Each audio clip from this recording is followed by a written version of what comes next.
Liberal Viewer present. So last Friday on Fox News, I saw Jamie Colby anchoring a sensationalistic story about indoor marijuana growers in Miami that seemed designed to scare you. Jamie Colby's introductory narration even makes your family the explicit target of the threat when she explains, right under your family's nose. Can you imagine drug dealers setting up shop in the middle of the burbs, cultivating massive amounts of marijuana inside homes in gated communities?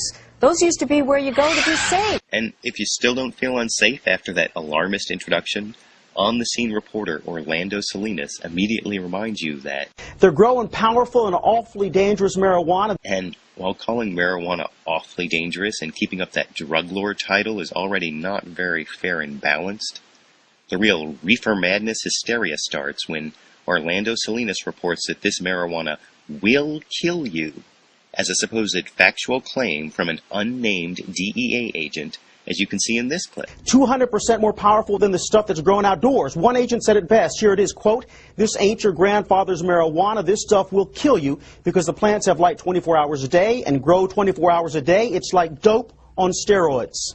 Now, while calling it dope on steroids may be a colorful quote, any Fox News fact-checking would have shown that, unlike, say, heroin, alcohol, or even aspirin, it's virtually impossible to get a lethal dose of marijuana.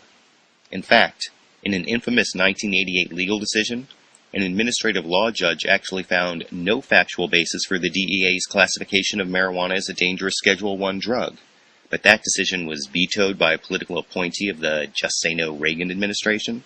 That infamous 1988 decision, to which I put a link in the video description, included the following uncontroverted facts. Quote, drugs used in medicine are routinely given what is called an LD50. The LD50 rating indicates at what dosage 50% of test animals receiving a drug will die as a result of drug-induced toxicity. A number of researchers have attempted to determine marijuana's LD50 rating in test animals without success.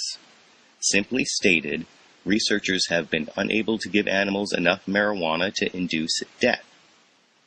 At present, it is estimated that marijuana's LD50 is around 1 to 20,000 or 1 to 40,000. In layman terms, this means that in order to induce death, a marijuana smoker would have to consume 20 to 40,000 times as much marijuana as is contained in one marijuana cigarette. NIDA-supplied marijuana cigarettes weigh approximately 0.9 grams. A smoker would theoretically have to consume nearly 1,500 pounds of marijuana within about 15 minutes to induce a lethal response. In practical terms, marijuana cannot induce a lethal response as a result of drug-related toxicity.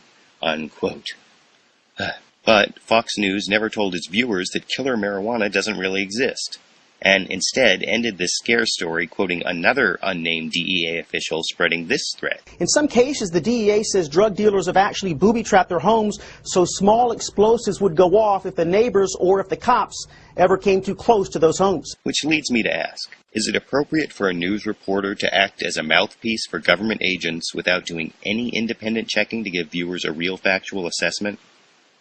And based on a real factual assessment, should you really be worried that drug lords are invading your family's neighborhood to grow killer pot in homes that are booby-trapped to explode? YouTube, you decide.